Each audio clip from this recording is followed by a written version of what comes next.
પેદાશનું વેચાણ, આવા બધા ક્ષેત્રોમાં ઘણી બધી યોજનાઓ છે દર્શાવેલ છે અને એ કાર્યોમાં જોડાઈને દરેક લોકોને રોજગારી મળી શકે અને આવક મળે અને જેથી કરીને ગરીબીની સ્થિતિ છે એમાં સુધારો થાય એવો હેતુ રહેલો છે સરકારનો. એટલે આપણે પહેલો જ કાર્યક્રમ જોશું પ્રધાનમંત્રી કૃષિ સિંચાઈ યોજના. બરાબર કે પ્રધાનમંત્રી કૃષિ સિંચાઈ યોજનામાં શું છે તો ખરેખર આ આપણી રાષ્ટ્રીય કૃષિ યોજના છે અને એમાં ખેતીના વૃદ્ધિ દરમાં વધારો કરવાનો થાય કે આપણી જે ખેતી છે એના વૃદ્ધિ દરમાં વધારો કરવાનો, એટલે કે ખેતીની સાથે ખેતીનો વિકાસ થાય, સાથે સાથે સિંચાઈની સગવડોમાં સુધારો કરવો, પછી બીજું કે જમીન છે એને સિંચાઈ હેઠળ આવરી લેવાની, ટપક પદ્ધતિથી સિંચાઈ કરવાની, બરાબર, પ્રત્યેક દરેક ખેતરોને પાણી મળે અને બીજું કે જળ સંકટની જે સમસ્યા અત્યારે થઈ છે એ જળ સંકટની સમસ્યાને ટાળી શકાય, એટલે કે નાના મોટા મધ્યમ કદના ચેકડેમો ઊભા કરવાના. આવા ઘણા બધા જે સરકારે પગલાં ભર્યા અને જેથી કરીને ખેડૂતોને ખેતીનું જોખમ અને દેવામાંથી એને બચાવી શકાય અને રોજગારીની તકો દ્વારા શું કરી શકાય કે આવક પૂરી પાડીને ગરીબીમાંથી સરકારે ઉગારવાના પ્રયત્નો કરેલા છે. એટલે એ જે કાર્યક્રમ છે પ્રધાનમંત્રી કૃષિ સિંચાઈ યોજના. બરાબર, આમાં અલગ અલગ પ્રકારની સિંચાઈ યોજનાઓ વિશેની વાત સરકારે કરેલી છે જેથી કરીને આવા લોકોને એ ગરીબીમાંથી બહાર કાઢી શકાય. બીજી યોજના છે પ્રધાનમંત્રી ફસલ વીમા યોજના. પ્રધાનમંત્રી ફસલ વીમા યોજનામાં શું છે એમાં ખેતીની સુરક્ષા માટેની વાત કરવામાં આવી છે કે ફસલ વીમા યોજના એટલે એ ફસલ જે થાય છે, ખેતી જે પાક છે ઉત્પન્ન થયો છે એ ખેતીની ખેત સુરક્ષામાં વીમા યોજનામાં સુગ્રથિત કરીને, એટલે કે કુદરતી જેમ કે આપણે ઘણીવાર ખૂબ જ વરસાદ પડી જતો હોય, ઘણીવાર દુષ્કાળ જેવી પરિસ્થિતિ થઈ જતી હોય છે, બરાબર, તો આનાથી સૌથી મોટું નુકસાન છે આપણા ખેડૂતોને થાય છે. તો એ ખેડૂતોને જે ખરેખર નુકસાની ભોગવવી પડે છે એ ભોગવવી ન પડે એટલા માટે સરકાર શું કરે છે આર્થિક ટેકો આપે છે અને એવી રીતે એને સહાય કરે છે. અને ટેકાના ભાવ રૂપે એટલે કે કપાસની જે ખરીદીમાં ખરેખર એને બોનસ અથવા તો પાકનું જો કદાચ એને નુકસાન થયું હોય તેને વળતર આપવાનું સરકારે શરૂ કર્યું છે. એટલે ભાવની સ્થિરતા જળવાય અને ક્ષતિમુક્ત પોતે રહી શકે એવા કૃષિ ભાવ પંચની સરકારે રચના કરી છે. એટલે પ્રધાનમંત્રી ફસલ વીમા યોજનામાં આ પ્રકારની વાત કરેલી છે. હવે આપણે ત્રીજી વાત કરશું રાષ્ટ્રીય પેયજળ કાર્યક્રમ. બરાબર, આમાં એનો હેતુ શું છે તો ખેતરોને પાણી આપવું.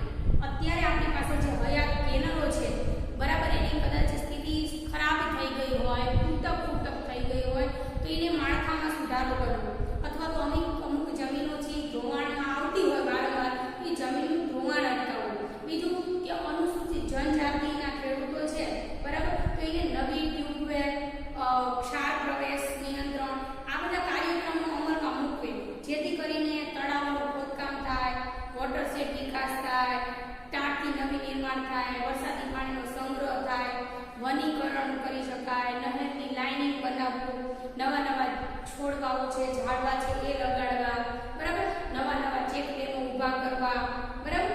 અને આવા બધા રોજગારલક્ષી કાર્યક્રમો એટલે કે આવી જે અનુસૂચિત જાતિ અને અનુસૂચિત જનજાતિ જે ગરીબ જે લોકો છે એને આ બધી વસ્તુ ઊભી કરીને આવી તકો ઊભી કરીને એને રોજગારી આપી શકાય છે, બરાબર.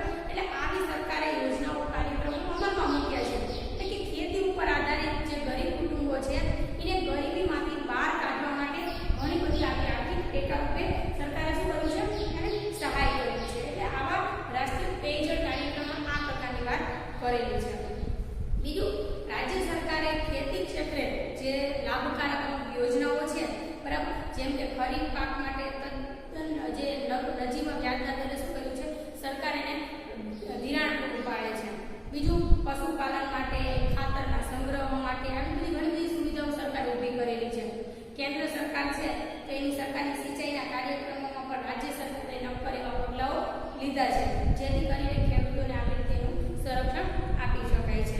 ગુજરાત સરકારે તો આમ વાત કરીએ ને તો ગરીબી નિવારણ જે છે એ કરવા માટે ઘણા બધા ઉપક્રમો હાથ ધર્યા છે. એમાં રાજ્ય સરકાર દ્વારા છેલ્લા દશકની આપણે વાત કરીએ તો ગરીબી કલ્યાણ જે છે મેળાઓ ભરાય છે અને આવી રીતે આવા જે ગરીબો છે એને સ્વાવલંબન માટે ઘણી બધી જરૂરી એવી સહાય આપવામાં આવે છે. હવે ઈ નામ યોજનાની વાત કરી લઈએ. ઈ નામ યોજના, આમાં ઈ નામ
કરવું, ઊંડા કરવા, મોટા કરવા, ખેત તલાવનું હોય તેનું નિર્માણ કરવું, જળાશયો બાંધવા, કેનાલો બાંધવી, ઘાસ આપવી, સફાઈ કરવી, લંબાઈ કદાચ ઓછી હોય તો લંબાઈમાં વધારો કરવા, બીજું જળ મંદિરો હોય જે પાણીમાં સમાપ્ત થઈ જતું તેનું પુનઃસ્થાપન કરવું, પછી ચેકડેમ તૂટી ગયા હોય તેનું રિપેરિંગ કામ કરવું, પછી જળની સંગ્રહ શક્તિ હોય તો એ સંગ્રહ શક્તિમાં વધારો કરવો. આ બધા કાર્યક્રમો સરકાર હાથ ધરે છે અને આ સરકારે આ કાર્યક્રમો હાથ ધરવાનો હેતુ એ છે કે દરેક લોકોને આમાં જે સુવિધાઓ આપી શકે અને બીજું કે એમને રોજગારી પણ આપી શકાય છે. એમાં ખેતી સિવાયના સમયમાં આ લોકોને શું થાય, ગરીબ જે ખેડૂતો છે એને આમાં રોજગારી મળી શકે અને બીજો ફાયદો એ થાય કે ગામડાના જે ક્ષેત્રો છે એમાં કાયમી આવી સંપત્તિનું નિર્માણ થાય.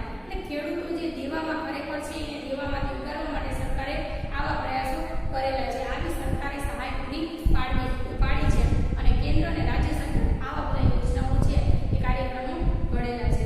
હવે આપણે પછીની વાત કરીએ દીનદયાળ ઉપાધ્યાય એટલે કે ગ્રામ જ્યોતિ યોજના. ગ્રામ જ્યોતિ યોજના, દીનદયાળ ઉપાધ્યાય ગ્રામ જ્યોતિ યોજના. ગ્રામ જ્યોતિ યોજનામાં સરકાર શેની વાત કરી છે તો જે ગ્રામીણ ક્ષેત્ર એટલે ગામડાના ક્ષેત્રમાં કોઈ પણ જાતના અવરોધ વગર એટલે કે 24 કલાક એટલે કે રાત અને દિવસ સુધી વીજળીનો પુરવઠો પૂરો પાડવાનો. તો આપણે જોઈએ છે હજી આપણે ગામડામાં રહીએ છીએ એમાં જોઈએ છે કે 24 કલાક સુધી એ પોતે લાઇટની સુવિધા ગામડાઓમાં હજી પણ નથી, બરાબર, અમુક કાપ હોય છે, પણ આ સરકારે સતત ગામડાઓમાં વીજળીનો પુરવઠો મળી રહે, દરેક ઘરોમાં, ખેતરોમાં રાહત દરે લોકોને વીજળી પૂરી પાડી શકાય.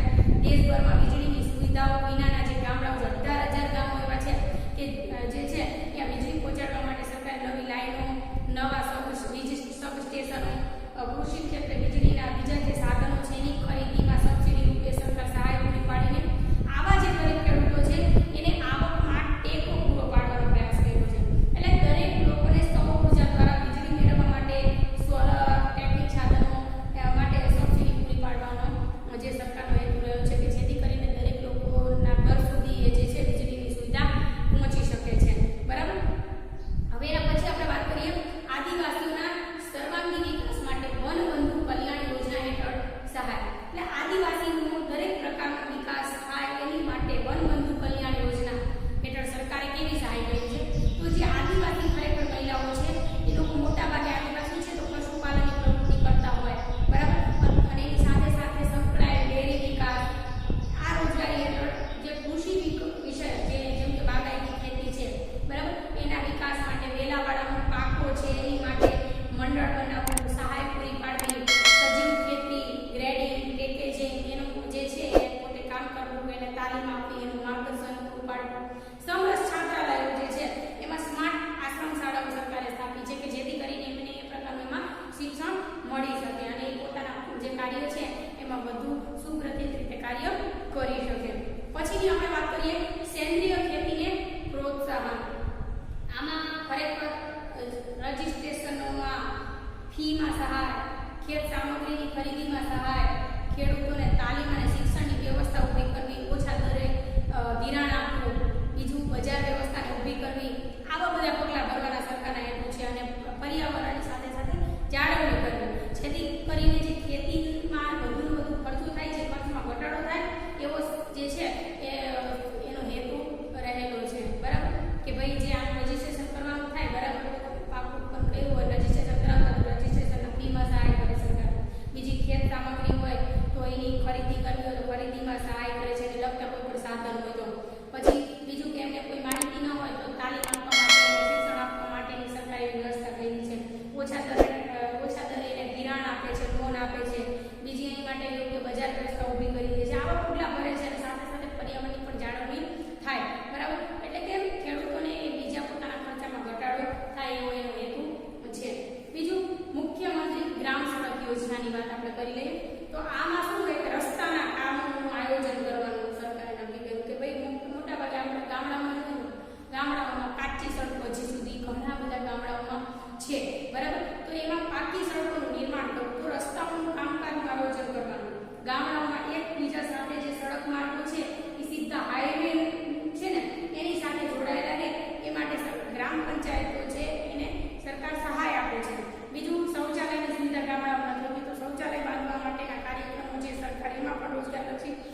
કાર્યક્રમો બીજા ગરીબોને મળીને અને બીજી કામગીરી સવલતો સુવિધાઓ ઊભી થાય એવો હેતુ એનો રહેલો છે.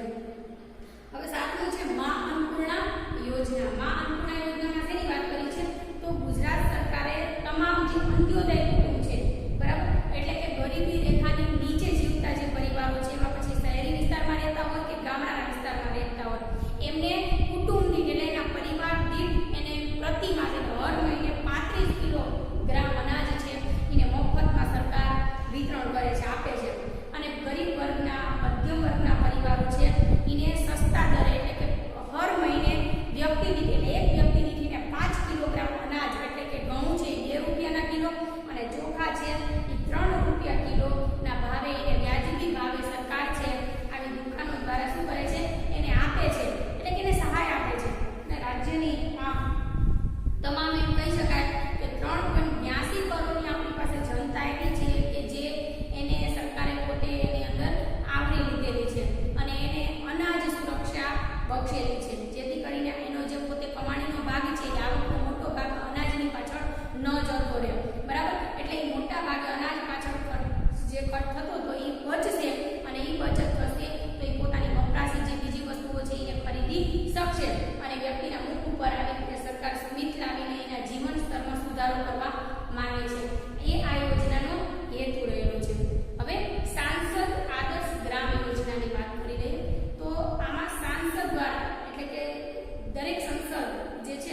કેનાલ સફાઈ કરવી, બીજું જળ સંગ્રહ કરવું, રસ્તામાં વનીકરણ, બીજા કાર્યક્રમો કરાવીને દરેક કુટુંબને સરકાર નિશ્ચિત એક વેતનયુક્ત રોજગારી આપે છે, બરાબર. એની બાહેધરી અને ખાતરી આપે છે જેથી કરીને એવા લોકોને ગરીબી રેખાથી ઉપર લાવી શકાય અને એમના જીવન સ્તરને સુધારી શકાય છે. એ આ કાર્યક્રમનો હેતુ રહેલો છે.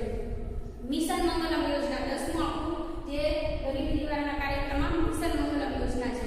મિશન મંગલમ યોજનામાં રાજ્ય સરકાર જે છે એ પોતે શું કરે છે, જે ગરીબી રેખાની નીચે જીવતા પરિવારો છે એટલે કે એમાં જે મહિલા સભ્યો છે એમાં એટલે કે સખી મંડળ, દરેક મહિલાઓનું એક મંડળ ઊભું કરવાનું અને એમને સ્વ સહાય જૂથ માટે પોતે એ જૂથ ઊભું થાય અને પોતા એ જૂથમાં જોડીને કૌશલ્યવર્ધક એટલે એને તાલીમ આપવામાં આવે છે. જેમ કે બધા જે લેડીઝો છે એક સાથે ભેગા થઈને, જેમ કે 10 છે, 15 છે કે 20-25 મહિલાઓ છે એક સાથે ભેગા થઈને મંડળ બનાવે અને બધી મહિલાઓ ભેગી થઈને એમાં પાપડ બનાવે, અથાણા બનાવે, અગરબત્તી બનાવે, આવો નાનો નાનો વિકાસ કરીને પોતાને દરેક મહિલાઓ પોતાની રોજગારી પૂરી પાડી શકે છે અને આમ કરીને ગરીબી રેખાથી ઉપર લાવી શકાય છે. આપણું 11મું હેતુ છે દંતોપંત ઠેંગણી કારીગર વ્યાજ સહાય યોજના. દંતોપંત ઠેંગણી કારીગર વ્યાજ સહાય યોજનામાં સરકારનો હેતુ શું રહેલો છે કે જે હસ્તકલા ઉદ્યોગ છે, હાથ સાટ આપણે હાથે બનાવેલા ઝુમર, તોરણ, ભરતકામ એવા નાના મોટા કુટીર ઉદ્યોગોમાં જે કારીગરો છે એને કાચા માલની ખરીદી માટે સરકાર શું કરે છે, એ ઓછા વ્યાજના દરે એમાં બેંક છે એ લોનની સુવિધા પૂરી પાડવાનો સરકારનો હેતુ રહેલો છે. એના પછીની આપણે 12મી વાત કરી જ્યોતિ ગ્રામ ઉદ્યોગ વિકાસ યોજના. તો આમાં મા ગ્રામીણ જે છે ને એમાં આમાં શું થાય છે, ગ્રામીણ વિસ્તારમાં હોય તો એના આવક માટે, ઉદ્યોગની સાહસિકતા માટે, એટલે કોઈ ગરીબ વ્યક્તિ છે અને પોતે પોતાનો રોજગાર, પોતાનો ધંધો વિકસાવવા માટે છે, બરાબર. તો એ બેરોજગાર વ્યક્તિ છે એ ગ્રામ વિસ્તારમાં ઉદ્યોગ સ્થાપવા માટે એને જો કોઈ પ્લાન્ટ નાખવો છે, કોઈ યંત્ર સામગ્રીની જરૂર છે, વીજળીની જરૂર છે, જમીનની જરૂર છે, તો સરકાર એની માટે શું કરે છે, આર્થિક સહાય આપે છે, સબસિડી પૂરી પાડે છે અને જેથી કરીને પોતાની રોજગારી પોતાની જાતે ઊભી કરી શકે. સ્ટાર્ટઅપ ઇન્ડિયા એમાં નવા આઈડિયા સાથે બેરોજગાર યુવાન જે છે એનો ઉદ્યોગ અને એને પોતાની અંદર સાહસિકતા આવે, તાલીમ આપી શકાય, મફત એને બીજની સુવિધા આપી શકાય, જમીન, આર્થિક સહાય આ બધું પૂરી પાડવાનો સરકારનો હેતુ રહેલો છે. હવે આ 13મું છે વાજપાઈ બેંકેબલ યોજના.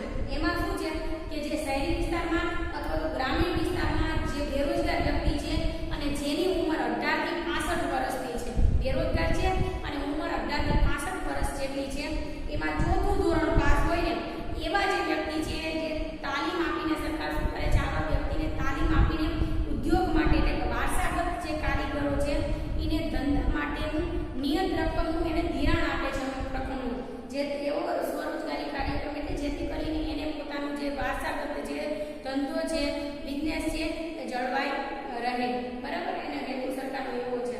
એગ્રો બિઝનેસ પોલિસી એટલે કે 2016-14ની વાત છે. આ 14મું જે રોજગારી યોજના છે એમાં રાજ્ય સરકાર શું કરે છે, પ્રોસેસ્ડ ફૂડ પ્રોડક્ટ એના નિકાસ માટે સરકાર જે અત્યારે આપણે ફૂડ પેકેટ્સો ખાઈએ જેમાં જે સરકાર છે એ પ્રોડક્ટના નિકાસમાં સહાય આપે છે. એગ્રો ફૂડ પ્રોસેસિંગ યુનિટો સ્થાપીને 10 લાખ લોકોને સરકાર આવા લોકો રોજગારી પૂરી પાડે છે.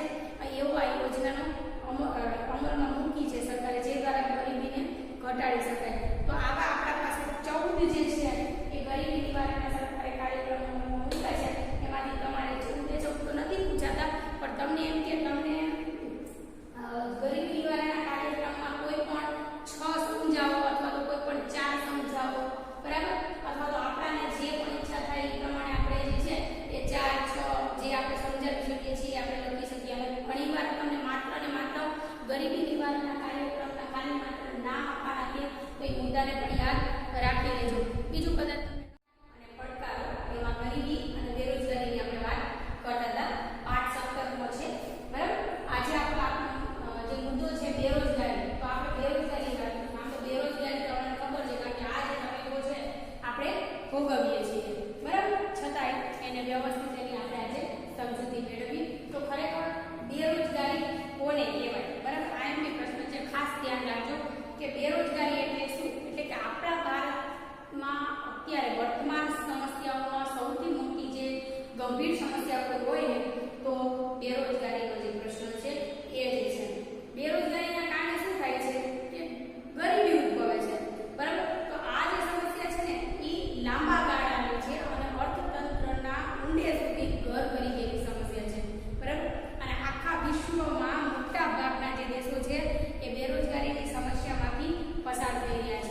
વચ્ચે આવતા હોય એ પુખ્ત વયના વ્યક્તિ. બીજું કે જે પ્રવર્તમાન વેતન દરે કામ કરવાની ઈચ્છા ધરાવતા હોય અથવા તો વૃત્તિ ધરાવતા, એટલે અત્યારની હાલની સ્થિતિમાં જે વેતન જે મહેનતાણું છે બરાબર, એ મહેનતાણાના દરે એ વ્યક્તિ કામ કરવાની ઈચ્છા ધરાવે છે, એની વૃત્તિ છે કામ કરવાની. કામ કરવા માટે એની અંદર યોગ્ય શક્તિ પણ છે, એની અંદર લાયકાત પણ છે, કામની શોધમાં છે, છતાંય વ્યક્તિને કામ મળી શકતું નથી. તો એ વ્યક્તિને શું કહેવાય છે? બેરોજગાર અથવા તો બેકાર કહેવાય છે. ફરીથી એકવાર આઈએમપી પ્રશ્ન છે એટલા માટે હું ફરીથી લઈશ કે ભાઈ બેરોજગાર કોને કહેવાય? તો જે વ્યક્તિ પુખ્ત વયની ઉંમર ધરાવે છે, એટલે કે 15 થી 60 વર્ષની વચ્ચે હોય છે અને અત્યારના પ્રવર્તમાન વેતન દરે કામ કરવાની ઈચ્છા અને વૃત્તિ ધરાવે છે. બીજું કે કામ કરવાની વ્યક્તિ શક્તિ ધરાવે છે, એની અંદર લાયકાત પણ છે, કામની વ્યક્તિ શોધમાં છે, છતાંય એને કામ નથી મળી શકતું, તો એ વ્યક્તિને એમ કહેવાય કે બેકાર છે અથવા બેરોજગાર છે. બરાબર? તો આવી સામૂહિક પરિસ્થિતિને શું કહેવાય? બેરોજગારી કહેવાય. એક વ્યક્તિ હોય તો એને બેકાર અથવા બેરોજગાર કહેવાય, પણ આવી સામૂહિક પરિસ્થિતિ હોય અથવા તો ઘણી બધી વ્યક્તિઓ હોય તેને શું કહેવાય? બેકારી અથવા બેરોજગારી કહેવાય છે. બરાબર? તો આવી બેકારી એને કઈ ઈચ્છા નથી, જબરજસ્તી અને ફરજિયાતપણે એને ભોગવવી પડે છે, એટલે કે એના ઈચ્છા વિરુદ્ધનું છે. અનૈચ્છિક બેકારી પણ એને કહેવાય છે, કારણ કે એની ઈચ્છા નથી છતાં એને મજબૂરી વસામાં બેસી રહેવું પડતું હોય તો એને અનૈચ્છિક બેકારી પણ કહેવાય છે. બરાબર? એમાં બસ થોડોક જ ભાગમાં ઉમેરવાનું થાય તમને અનૈચ્છિક બેકારી કહેવાય, તો એ વ્યક્તિની આ વ્યાખ્યા લખ્યા પછી આપણે એવું લખી શકીએ કે આ વ્યક્તિની આમાં ઈચ્છા નથી, ઈચ્છા વિરુદ્ધનું જે છે અને ફરજિયાતપણે એને બેકારી ભોગવવી પડે છે, એટલા માટે એને અનૈચ્છિક બેકારી કહેવાય છે. એટલે આ આપણે બેરોજગારીની વાત કરી. જો કોઈ વ્યક્તિ એવું બને કે ભાઈ અત્યારે પ્રવર્તમાન વેતન દર એટલે કે બજારમાં જે વેતન દર છે એના કરતાં કદાચ વધુ વેતન માંગે, બરાબર, અથવા તો 15 થી 60 વર્ષની વચ્ચેની વય જૂથમાં જેનો સમાવેશ ન થતો હોય તો એ બેકાર નથી. અત્યારે આપણે જાણે કે આપણે વાત કરી કે બેરોજગાર કોને કહેવાય અથવા બેકાર કોને કહેવાય, તો અત્યારે વેતન દર જે ચાલે છે માર્કેટમાં, બજારમાં, બરાબર,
કાર્ય કર્યું, બાકીના સમયગાળામાં આપણે બેસી રહેવું પડે છે. જો બેસી ન રહેવું પડે તો બીજું કોઈ આપણને કાર્ય મળી જાય તો આપણે એ દરમિયાન બીજું કાર્ય કરીએ. એટલે ખેતી થાય સાથે સાથે બીજી આપણે રોજગારી મળી રહે.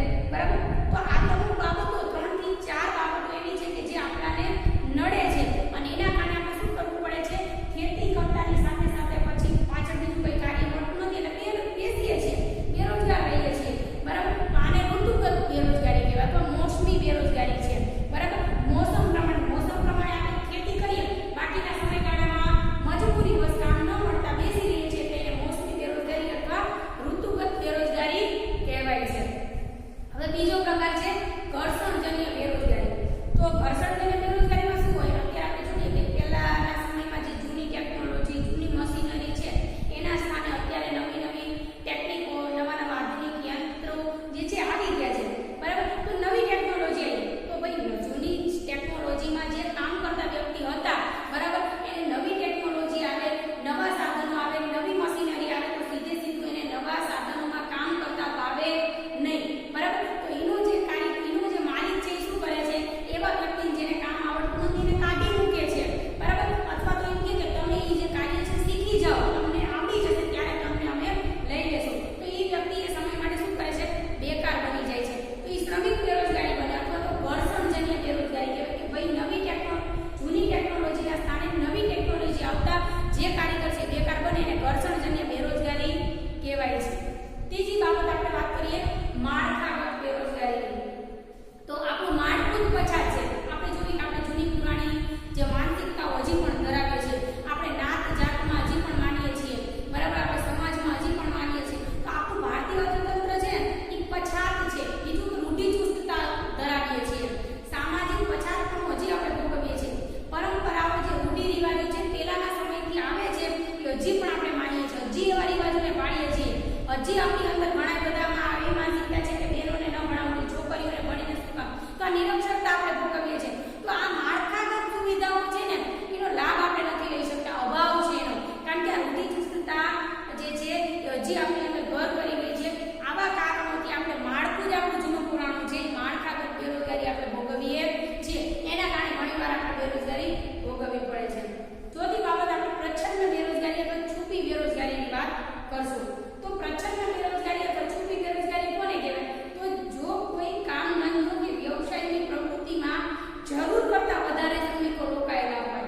બરાબર? એટલે શું કહે છે કે જે જગ્યાએ આપણે કાર્ય કરે છે વ્યક્તિ એના કરતા વધુ કારીગરો જોડાયેલા હોય. બરાબર? અને એ વધારાના શ્રમિકો છે એ પોતે કાર્ય કરે છે પણ એના ઉત્પાદન કાર્યમાં કોઈ જ ફેરફાર થતો નથી. કદાચ એ વ્યક્તિને ખસેડી લઈએ ને એના ઉત્પાદનમાં કોઈ ફેરફાર પડતો નથી. તો એ વધારાના જે વ્યક્તિ છે, શ્રમિક છે, એને પ્રચ્છન્ન બેરોજગાર કહેવાય છે અથવા તો છુપી બેરોજગાર કહેવાય છે. હવે ઉદાહરણ તરીકે હું તમને વાત કરું. દાખલા તરીકે આપણે ખેતી કાર્ય કરીએ એમાં ખેતરમાં 15 મજૂરો કામ કરતા હોય. 15 મજૂરો કામ કરે છે, વધારાના છે. હકીકતમાં એ 15 મજૂરો જેટલું કાર્ય કરે છે ને એ બરાબર એટલું જ કાર્ય થાય છે. એમાંથી માનીને 5 મજૂરોને આપણે કાઢી લીધા અને જેમાં પાછળના 10 મજૂરો જે કાર્ય કરતા તો એટલું જ કાર્ય થયું. એનો મતલબ કે 5 જે વ્યક્તિ છે એ ખોટી રીતે રોકાયેલા હતા, એના ઉત્પાદનમાં કોઈ ફેરફાર થયો નહીં. તો એ જે વ્યક્તિ 5 જે વધારાના રોકાયેલા હતા એ શ્રમિક છે, એ પ્રચ્છન્ન છે, છુપી રીતના એમાં બેરોજગારી ભોગવતા હતા. એને પ્રચ્છન્ન બેરોજગાર કહેવાય છે. હવે આપણે વાત કરીશું ઔદ્યોગિક બેરોજગારીની.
વ્યૂહાત્મક જે સરકારે જે છે એ પગલાં લીધેલા છે અને હવે એને કઈ રીતે એને ઘટાડી શકાય એની આપણે ચર્ચા વિગતવાર કરીશું. તો આમ તો જોવા જઈએ કે બેરોજગારીની જે સમસ્યા છે ને એ આપણા આયોજનની એક સૌથી નબળી કડી એ જે છે એ ગણવામાં આવે છે. એક તો ગરીબી અને બીજું બેરોજગારી. આમ જોવા જઈએ તો બંને આમ સગી બહેનો જેવી લાગે છે, બરાબર. અને બંને વચ્ચે સગી જે છે ને સમસંબંધ છે, બરાબર. જો બેરોજગારી છે એટલા માટે જ ગરીબી છે, બરાબર. જો બેરોજગારી ન હોત તો ગરીબી આવત નહીં, બરાબર. તો આ ગરીબીનું મુખ્ય કારણ આપણે જોઈએ ને તો શું છે? બેરોજગારી જ છે, બરાબર. તો આ આપણી માટે એક પડકારરૂપ સમસ્યા છે અને એ પણ એ યુવા જે શિક્ષિત જે લોકો છે એવી વ્યક્તિમાં સૌથી વધારે આપણા ભારત દેશમાં જોવા મળે છે, બરાબર. અત્યારે આપણે જોઈએ છીએ કે ઘણા બધા એમ કહેવાય કે એવા શિક્ષણ વિશેનો જે આપણો રસ જે રુચિ છે એમાં જે આ અભિગમ છે એમાં ઘટાડો થાય છે, કારણ કે આપણે ભણી ગણી લઈએ છીએ છતાંય આપણાને આપણા લેવલની રોજગારી છે પ્રાપ્ત થઈ શકતી નથી અને છતાંય આપણે શું કરવું પડે છે? બેકાર મજબૂરીવશ રહેવું પડે છે. તો આનાથી શું થાય છે કે આપણી ઉપર સામાજિક અને માનસિક જે છે એ પરિસ્થિતિની વિપરીત અસર પડી જાય છે. માણસ જે તણાવ યુક્ત થઈ જતો હોય છે એને જો રોજગારી ન મળે તો ઘણી બધી આર્થિક સંબંધો જે છે મુશ્કેલીઓ ભોગવવી પડે છે. માનસિક જે છે પરિસ્થિતિ એની સામે ઊભી થાય છે. તો આ મનોવૈજ્ઞાનિક દ્રષ્ટિએ આપણે જોવા જઈએ તો રોજગારી ન મળવાના કારણે એ વ્યક્તિ છે ઘણીવાર હતાશામાં ધકેલાઈ જાય છે. ઘણી બધી જગ્યાએ એ પોતે રોજગારી માટે ભટકેલો હોય અને એને રોજગારી ન મળે એટલે અંતે એ પોતે શું થાય છે? એને સમાજનું, પોતાના પરિવારનું, બરાબર, એ બધાયનું શું હોય છે? એક પ્રેશર આવી જાય છે એટલે એ પોતે શું થાય છે? હતાશામાં ધકેલાઈ જાય છે અને લાંબા સમય સુધી જો આ રીતે એને બેરોજગારી ભોગવવી પડે તો એને અસામાજિક અથવા તો અનૈતિક પ્રવૃત્તિ તરફ ઘણીવાર એ વ્યક્તિ દોરાઈ જતો હોય છે. એટલે ગુનાહિત પ્રવૃત્તિમાં જોડાઈ જવા માટે તૈયાર થાય. ઘણીવાર એની માટે થઈને એને એમ થાય કે વધારે પ્રેશરમાં તણાવ મુક્ત રહેતો હોય તો એ વ્યક્તિ શું થાય છે? માદક દ્રવ્યો તરફ એ આકર્ષાઈ જાય, બરાબર. એ પોતે જુગાર છે, હેરાફેરી કરવાનું, ગેરકાનૂની બીજા જે કાર્યો છે, ચોરી છે, લૂંટફાટ છે, બરાબર, બીજાની પાસે વસૂલી કરવી, આ બધા ગુનાહિત કૃત્યો ગમે એમ કરીને બીજાની પાસેથી હવે પૈસા પડાવવા એવા કૃત્યો એ કરવા માટે પ્રેરાઈ જાય છે. તો સામાજિક અને આર્થિક જે અસમાનતા, આના કારણે અસમાનતામાં વધારો થાય છે અને બીજી રીતના આપણે જોવા જઈએ તો વર્ગ ભેદ ઉભો થાય છે, બરાબર. જીવન ધોરણ તો કથળે જ છે, સાથે સાથે આ બેકારીની જે સમસ્યા ભોગવવાથી આ જે છે એ ભાવ વૃદ્ધિ સાથે જોડાતા ગરીબો અને બેકાર જે છે એની કુટુંબની સ્થિતિ પણ કેવી થઈ જાય છે? લથડી જાય છે. એટલે વધુ કપ્રિય, વધુ દયનીય પરિસ્થિતિ બની જાય છે. એટલે માદક જે દ્રવ્યો અથવા અન્ય વ્યસન તરફ ઘણીવાર આવી વ્યક્તિ છે એ પોતે શું કરે છે? વળી જતો હોય છે. તો આ બેરોજગારીની અસર છે એ વ્યક્તિ ઉપર પડે છે, એના પરિવાર ઉપર પડે છે અને અંતે આપણા અર્થતંત્ર ઉપર પણ એની સામાજિક દ્રષ્ટિ અસર પડે છે અને આ ઘાતક પુરવાર થાય છે. આપણા સમાજ માટે પણ એ બહુ જ નુકસાનકારક બને છે. તો બેરોજગારીને ખરેખર ઘટાડવું જરૂરી છે. તો બેરોજગારી ઘટાડવા માટે સરકારની ઘણી બધી યોજનાઓ, ઘણા બધા કાર્યક્રમો છે, બરાબર. એ આપણે આગળ એમ જોઈ ગયા કે ગરીબી નિવારણ કાર્યક્રમ, આમાં આપણે અભ્યાસ કર્યો. ફરીથી થોડુંક એનું સ્મરણ આપણે કરી લેવાનું છે.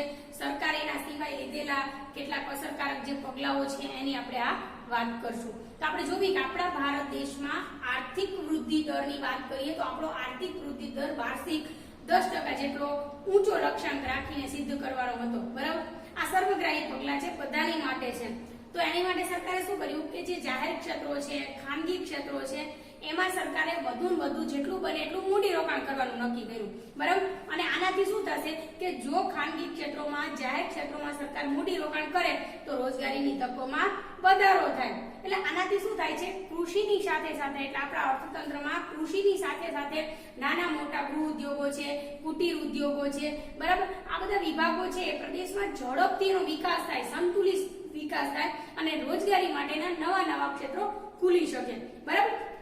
એટલે સરકારે રોજગારી વધારવા માટે આવી ઘણી બધી યોજનાઓ દ્વારા આર્થિક સહાય આપી છે, શિક્ષણ આપેલું છે, તાલીમ કેન્દ્રો પણ શરૂ કર્યા છે, બરાબર. તો આ સરકારનો એક તો જે છે આર્થિક વૃદ્ધિ દર અને વાર્ષિક ટકાનો જે વધારો છે એનો લક્ષ્યાંક છે એ કદાચ એ પોતે સિદ્ધ થઈ શકે, બીજી આપણે બાબત છે શ્રમ પ્રધાન ઉત્પાદન પદ્ધતિ ઉપર આધારિત વપરાશી વસ્તુઓ, બરાબર, એનું ઉત્પાદન કરતા એટલે આપણે જે ઉપયોગમાં લઈએ છીએ, વપરાશમાં લઈએ છીએ એવી વપરાશી વસ્તુના જે એકમો છે, નાના ઉદ્યોગ છે, લઘુ ઉદ્યોગો છે, ગ્રામ ઉદ્યોગ છે, હસ્તકલા કારીગરી વાળા હાથસળના ઉદ્યોગો છે, બરાબર, આ હુન્નર ઉદ્યોગોને વિકાસ વધારે થતો, કારણ કે આવા નાના મોટા જે ઉદ્યોગો છે ને એમાં વધુ ને વધુ લોકોને રોજગારી મળી શકે છે, બરાબર. તો આવી યોજનાઓને સરકારે વધારે પ્રોત્સાહન આપેલું છે અને એને અમલમાં મૂકેલી છે.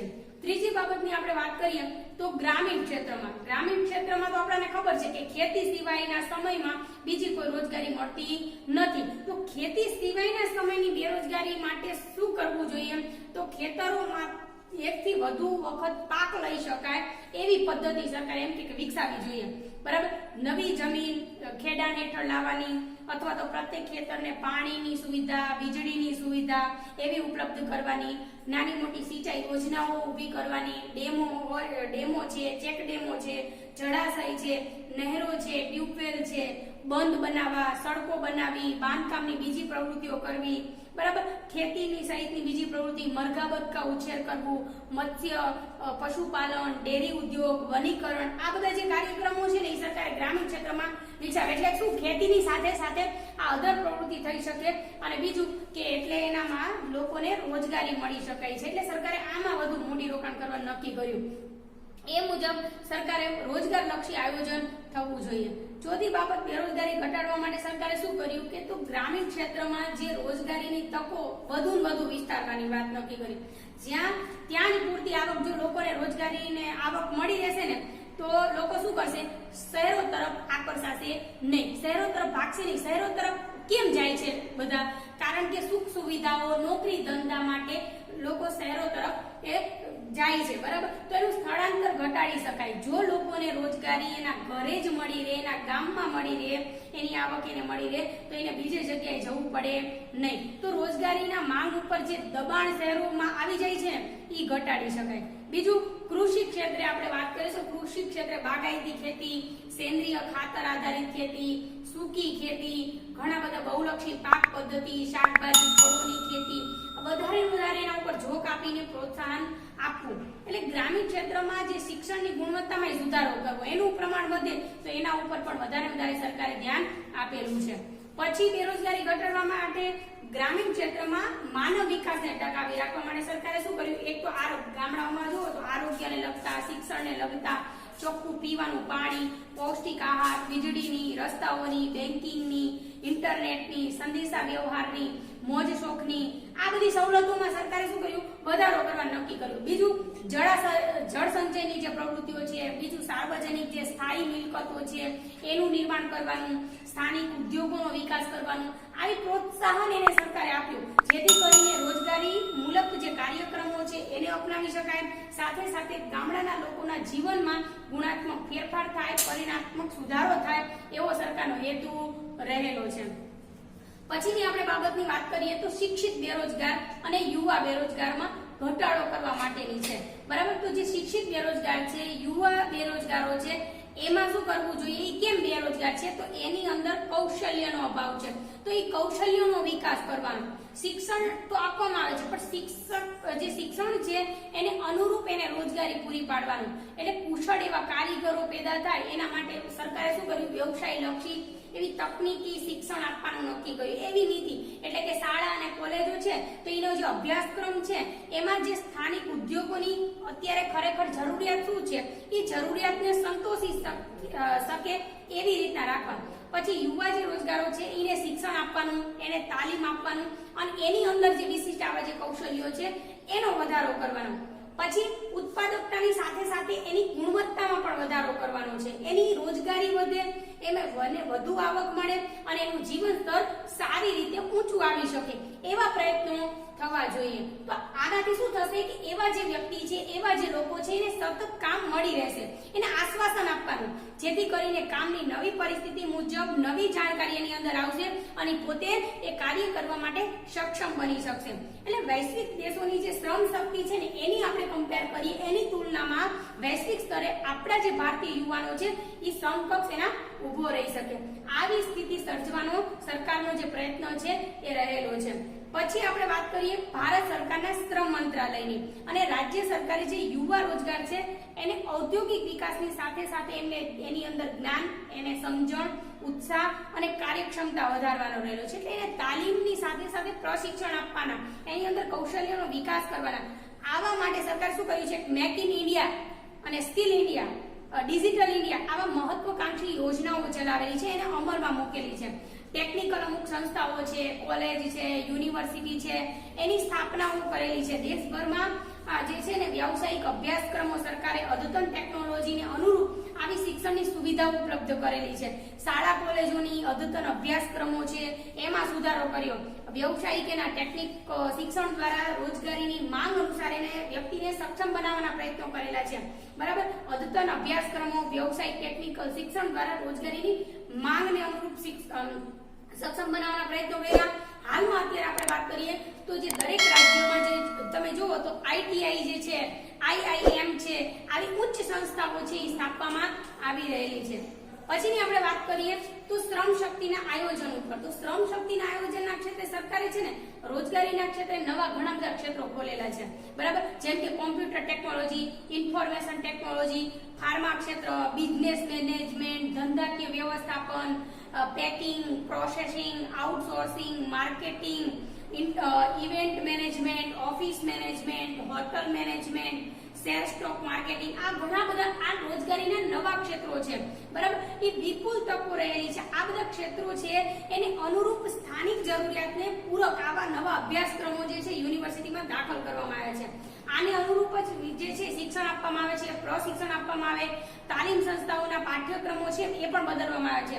જેનાથી શું થશે કે નોકરીની અત્યારે વર્તમાન જે સ્થિતિ છે એ ભવિષ્યની જરૂરિયાતને પહોંચી શકાશે. શ્રમ શક્તિના માંગને અનુરૂપ યુવાનો જો શિક્ષણ પ્રાપ્તિના અંતે સ્વરોજગારીની તક પ્રાપ્ત કરી શકશે અને ટૂંકા ગાળામાં જેમ કે ડિપ્લોમાનો કોર્સ આવે છે એની સર્ટિફિકેટ, એ પ્રકારના તાલીમ અભ્યાસક્રમો જે છે spinning, weaving, turning, plumbing, radio, TV, fridge, mobile, આ બધા રિપેરિંગના કોર્સ શરૂ કરવામાં આવ્યા છે. અને ઓટોમોબાઈલનું ક્ષેત્ર છે.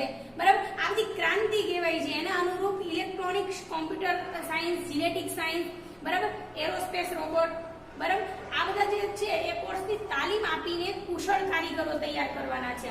ઇજનેરો છે, ટેકનિશિયન છે, આ તૈયાર થઈ રહ્યા છે. એટલે આનાથી શું થાય છે, ધંધા જે ઉદ્યોગ છે એ શરૂ કરવા માટે સરકારે ઉદ્યોગો, સાહસિકો છે અને સ્ટાર્ટઅપ ઇન્ડિયા અને સસ્તી લોનની સહાય આપે છે એવા પ્રયત્નો કર્યા છે. બીજું, સ્થાનિક ઉદ્યોગોની સાથે રહીને તાલીમ સંસ્થાનો સહકાર એના પરસ્પર જળવાઈ રહે, એના સંકલન દ્વારા ઈ શક્ય બની શકે છે કે જેથી કરીને સ્થાનિક જરૂરિયાતની માંગને અને શ્રમના પુરવઠાને પૂરો પાડી શકાય અને નવી તકોનું સર્જન કરી શકાય છે. એટલે દરેક લોકોને અત્યારે જોવા જઈએ તો વ્હાઇટ કોલર જોબ જે પસંદ છે. બરાબર, આના સ્થાને સરકારી આર્થિક સહાય દ્વારા દરેક જે છે એ પોતાની સ્વરોજગારી પોતાની જાતે ઊભી કરી શકે છે. આવા શૈક્ષણિક અભ્યાસક્રમો છે, શૈક્ષણિક ખર્ચા છે એ સસ્તા, પ્રવેશ સરળ બને, આવું બધું વાતાવરણ છે એ સર્જવું જોઈએ. એટલે યોગ્ય અને સુદ્રઢ માળખું આ પ્રકારે ઊભું કરી શકાય છે. પછી આપણે વાત કરીએ ઉદ્યોગ સંબંધી વિકાસની. બરાબર, તો ઉદ્યોગોનો વિકાસ થાય તો સ્વાભાવિક છે કે દરેક લોકોને રોજગારી મળી રહે. નવી રોજગારી, નવી તકોનું સર્જન થશે અને નવા નવા વ્યાપાર, નવા નવા ઉદ્યોગની શરૂઆત થાય એ જરૂરી છે. તો યુવાનોમાં આવી સાહસિકતા વધે, એ પોતે કુશળ હશે, સંગઠન શક્તિનો એની અંદર જે છે એ ભાવ હશે તો એ પોતે મૂડી રોકાણ જરૂરી છે. એની માટે સરકાર છે એ શું કરે છે, ઓછા મૂડી રોકાણથી, પ્રારંભિક ઓછા માર્જિનથી, એની સાથે થોડુંક યંત્ર, કાચો માલ, ઓફિસ ફર્નિચર આ બધું ખરીદવા માટે સરકાર ઓછા વ્યાજના દરે શું કરે છે, ધિરાણની સવલતો ઊભી કરે છે. વેચાણ માટેની સહાયતા અનેક યોજનાઓ દ્વારા સ્વરોજગારીની તકોને પ્રોત્સાહન આપવા માટે સરકારે આ પગલાં લીધેલા છે. આનાથી શું થશે કે આવા જે યુવાનો છે, આવી વ્યક્તિ છે ધંધો શરૂ કરી શકે, ચલાવવા માટે ટેકનિકલ વ્યવસાયિક જ્ઞાન, વહીવટી કુશળતા, એની અંદર કૌશલ્યતા, સહાયતા આપવાનું પણ સરકારે આવા પ્રયત્નો શરૂ કર્યા છે. બરાબર, તો બેંક નાણાકીય સંસ્થા, આર્થિક સહાય, સસ્તી સરળ લોનની સુવિધા, સ્થાનિક વ્યાપારી સંગઠન, સેવાભાવી આવી સંસ્થાઓ પણ ઘણી બધી પ્રયાસ કરે જ છે. મહિલાઓને પણ જો પોતાનો ઉદ્યોગ ધંધો શરૂ કરવો હોય તો ગૃહ ઉદ્યોગ સ્થાપીને સ્વરોજગારી પોતે પૂરી પાડી શકે છે. આમ પરંપરાગત જે વ્યવસાયો છે જે ચાલી આવે છે એમાંથી એ લોકો બહાર નીકળી શકે અને કુટુંબના સભ્યની એક નવી પેઢી પોતે તૈયાર થઈ શકે છે. નવા વ્યાપાર ધંધાની, ઔદ્યોગિક ક્ષેત્રોની ક્ષિતિજોને પોતે પોતાની રીતે વિસ્તારી શકે છે. પછીની આપણે વાત કરીએ રોજગારી વિનિમય કેન્દ્રો. રોજગારી વિનિમય કેન્દ્રો છે ને રોજગાર શોધતી હોય ને એવી વ્યક્તિ હોય એને પોતે ગોતતી હોય છે. તો આવા જે શ્રમિક હોય, આવા કામદાર હોય, શિક્ષિત હોય, કુશળ હોય અથવા તો અર્ધકુશળ હોય, બરાબર, તો આવા યુવાનોને એને કામ આપવા માંગતા માલિકો સાથે શું કરે છે, આ રોજગાર વિનિમય કેન્દ્ર એની સાથે એને જોડવાનું કામ કરે છે, કડીરૂપ કાર્ય કરે છે. તો આ જે સંસ્થા છે એ શિક્ષિત બેકારોની શું કરવામાં આવે છે, નોંધણી કરાવવામાં આવે છે.